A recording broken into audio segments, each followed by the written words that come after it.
Okay, welcome back to Weekly Classes. We are here with another video. So in this video, I will discuss the close test.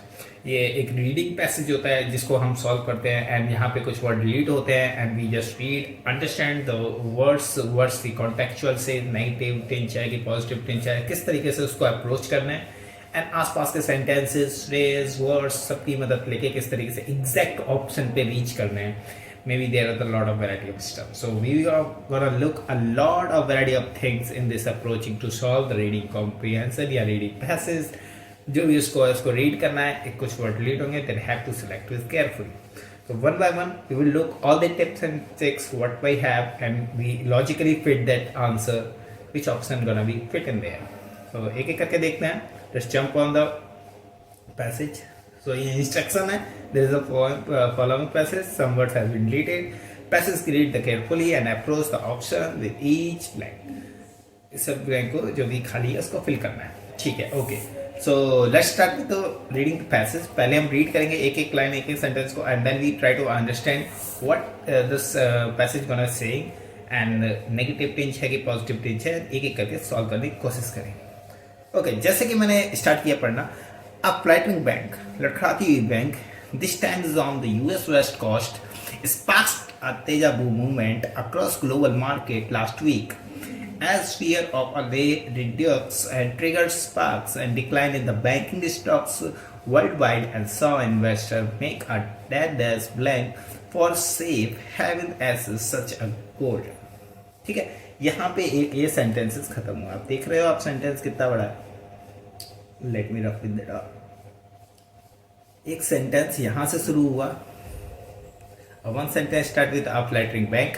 अभी उसके बाद में ये पूरा इसका बताया गया, जैसे कि मैंने बताया कॉमा लेके उसको बताया गया एंड यहाँ पे जाके खत्म हुआ है. ठीक है, अब इस पैसेज में यहाँ पे ब्लैंक है, इस ब्लैंक को फिल करना है.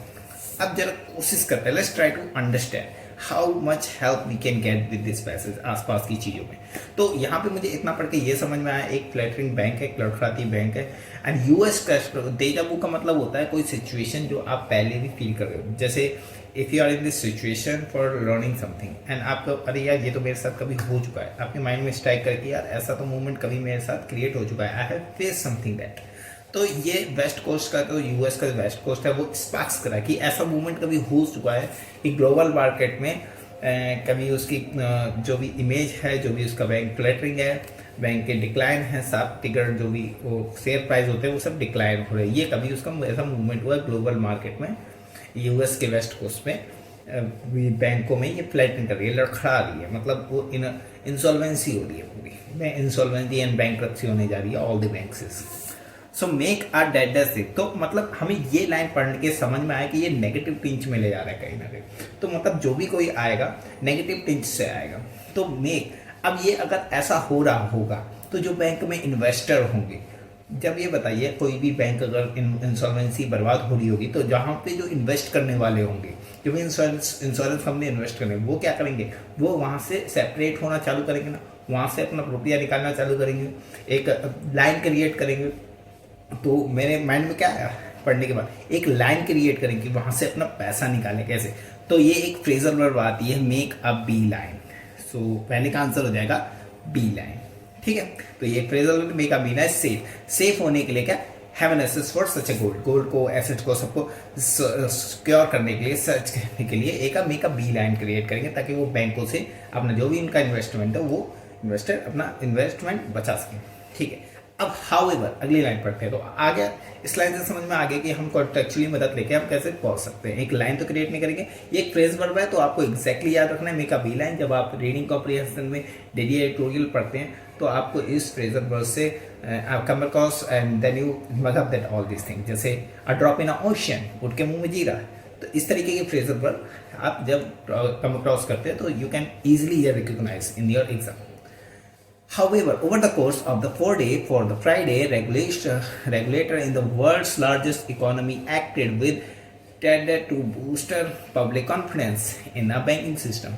अब अच्छा ये सेकंड लाइन है, सेकंड ब्लैंक भरना है. अब अच्छा ये बताइए, आपने पहले पढ़ा दूसरे की मैं तरह हिंदी बताता हूँ. हाउएवर हालांकि over the course of the 4 days start the Friday, from Friday से 4 day regulator world largest economy acted, जो वर्ल्ड की लार्जेस्ट इकोनॉमी यूएस इकोनॉमी है ऑब्वियसली, उसने एक्टेड किया विद किसके साथ किस तरीके से एक्ट करेगी जब आपकी कोई इकोनॉमी, आपके घर की इकोनॉमी, जैसे कि इंडिया की कोई इकोनॉमी इंसॉल्वेंसी हो जा रही है, बैंकरप्टी हो रही है, तो कैसे वहाँ की गवर्नमेंट एक्ट करेगी एंड जैसे आरबीआई गवर्नर कैसे एक्ट करेंगे, किस तरीके से एक्ट करेंगे टू बूस्ट की वो जो पब्लिक का कॉन्फिडेंस है, पब्लिक ने जो रुपया इन्वेस्ट किया, इन्वेस्टर उसका कॉन्फिडेंस गेन कर सके, तो कैसे रिएक्ट करेंगे, कुछ पॉजिटिव कदम उठाएंगे, कुछ चीज़ें जल्दी जल्दी करेंगे कि रेपो रेट में कम कर दें, कुछ भी कम कर दें जिससे कि पब्लिक का कॉन्फिडेंस गेन करते हैं। जैसे कि अभी सिनेरियो चलता है जीएसटी 2 आ रही है, तो ये क्या है, क्विक एक्शन। तो एक फ्रेजर वर्ब होता है, again Fraser verb with alacrity, सो इसका आंसर हो जाएगा B, with alacrity. So second का आंसर हो जाएगा विद एलाक्रिटी, बिल्कुल एकदम ताकतता के साथ एक्शन लेंगे ताकि वो अपने इन्वेस्टर का कॉन्फिडेंस गेन कर सके। ठीक है, आगे समझिए, पहले में कहा गया कि बैंक सब फ्लैटरिंग हो रही है, लड़खड़ा रही है, तो अगले पैसेज में कहा गया कि हाउएवर यूएस की जो वो गवर्नमेंट होते हैं वो ऐसे एक्ट कर रहे हैं जैसे कि बिल्कुल एकदम कॉन्फिडेंस गेन कर सके अपनी पूरे इन्वेस्टमेंट का। आगे बढ़ते हैं, ठीक है, तो यहाँ तक हो गया। The federal deposit insurance corporation, तो फेडरल डिपॉजिट इंश्योरेंस कॉर्पोरेशन है first of the silicon valley bank in California and on that Sunday that does control a New York-based signature bank of in concert with the Federal Reserve and the Treasury Department announced to the depositor in the bank would be the repaid in full। मतलब वो क्या कह रहे हैं कि ये कहना चाह रहे हैं कि वो कैसे उन सब लोगों का हौसला, वो वहाँ पे उनका विश्वास जीत पाएंगे कि उनको इंश्योर करेंगे कि जो भी उनका इन्वेस्टमेंट है, जो भी उन्होंने इन्वेस्टमेंट किया बैंकों में, वो उनको मिलेगा, वो उनको पूरा मिलेगा। श्योरिटी दिखा रहे हैं दैट डिपॉजिटर जितने भी हैं उनको सब अपना पैसा मिलेगा, कोई पैसा कहीं नहीं जाएगा, भले ही बैंक इंसॉल्वेंसी हो जाए, गवर्नर बाकी रुपया देंगे, तो मेन जो आपका सेंट्रल बैंक होता है वो आपको पे करेगा। ऐसे इंडिया का भी होता है, ऐसे ही फॉरेन का भी होता है, सबके। यहाँ यूएस की बात चलिए तो दैट ऑल, तो यहाँ पे ये बात चलिए। अब यहाँ पे जरा आप बताना, कोई भी इंसॉल्वेंसी हुई है, कोई भी चीज़ हुई है, ये अभी तक बात क्या हो रही है कि बैंक इंसॉल्वेंसी हो गई और वो चीज़ हो गई और उसके बदले यहाँ पे कुछ एक्शन लिए जा रहे हैं, गवर्नमेंट एक्शन ले रही है, तो क्या हुआ है, ये सब क्या हुआ है, ये सब पास्ट की बातें हुई है। इंसॉल्वेंस क्या हुआ है, ये सब पहले इंसॉल्वेंट मतलब उनका विश्वास खो चुका है, तो ये क्या है, पास्ट इंडेफिनिट की बात है। तो यहाँ पे ये टेंस की देखो आएगा, तो टेकिंग क्या है, on the Sunday that take control of the New York, क्या करेगा, कंट्रोल लेगा अपने हाथों, क्या करेगा बैंक, यहाँ का सेंट्रल बैंक क्या करेगा, तुम बैंकों से नहीं हो रहा है तो मैं उसको अपने हाथों, तो क्या क्या टुक, ये work is second form past indefinite, यहाँ पे परफेक्ट नहीं लगाना है, पास्ट इंडेफिनिट कि अपना उसने अपने कंट्रोल में लिया, इतने नहीं, ये मैंने अपने कंट्रोल में लिया, I am just supervising to all, ठीक है, उस तरीके से। I hope you just get that all these things यहाँ तक, ओके। तो आगे चलते हैं नेक्स्ट फ्रेसेस में, यहाँ तक 3 फिल हो गए। तो पहले का आंसर है में का बी लाइन, और दूसरे का विद एलाक्रिटी, एंड तीसरे का टू का कंट्रोल अपने हाथों में लिया। तो यहाँ तक कहानी समझ में आएगी, पहले बैंक सब लड़खड़ाई, फिर बाद में फेडरल बैंक ने इंश्योर किया यूएस ने कि सबको पैसे मिल जाएंगे, इस तरीके से। ओके, नेक्स्ट आगे चलते हैं। तो वुड बी द रीपे, अच्छा रीपे करेंगे, अच्छा share holder of the two banks would however not be the protected, the regulator said on Monday। US president Joe Biden स्लॉट सी की सेकंड फॉर्म में स्लॉट मतलब चाहते हैं, क्या चाहते हैं, टू रीश्योर करना चाहते हैं to nation and the global market to that the US was committed के बाद कोई प्रीपोजिशन आ रही है, मुझे पता है आपके माइंड में क्लिक होगी, committed to, I am committed to doing that. Okay, ये तो बहुत सरल है, कमिटेड के बाद हमेशा टू ही आना है। तो यही होती है आपकी रीडिंग कॉम्प्रीहेंशन की पावर। जब आप डेली बेसिस पे एडिटोरियल रीड करते हैं तो आपके माइंड में कुछ वर्ड तो कुछ फ्रेजेस तो ऐसे माइंड क्लिक कर जाते हैं कि आपको जैसे वो दिखते हैं you just grab it out. तो जैसे कमिटेड के बाद अगेन टू ही आना है, ना फॉर ना ऑफ ना इन, हमेशा कमिटेड टू मेंटेनिंग, पढ़ने की जरूरत भी नहीं फिर भी पढ़ लें, maintaining a regulating banking system and would move to the simultaneously ticket and tighten regulating for the banking, make it less likely to such as failures to occur again। मतलब अब जो बाइडेन वहाँ के president, ये पहले का passage है कहीं, तो जो बाइडेन कह रहे हैं कि इंश्योर करते हैं, री इंश्योर करते हैं कि ग्लोबल मार्केट जो है यूएस मार्केट अब कमिटेड हो रहा है कि ऐसा अब कभी इंसॉल्वेंसी बैंक नहीं होगी। So this is the श्योरेंस, president आके ये कहते हैं, प्राइम मिनिस्टर आके ये कहते हैं कि हाँ ओके अब श्योर कर रहे हैं कि अब ऐसा इंसॉल्वेंसी नहीं होगी, वी विल टेक अ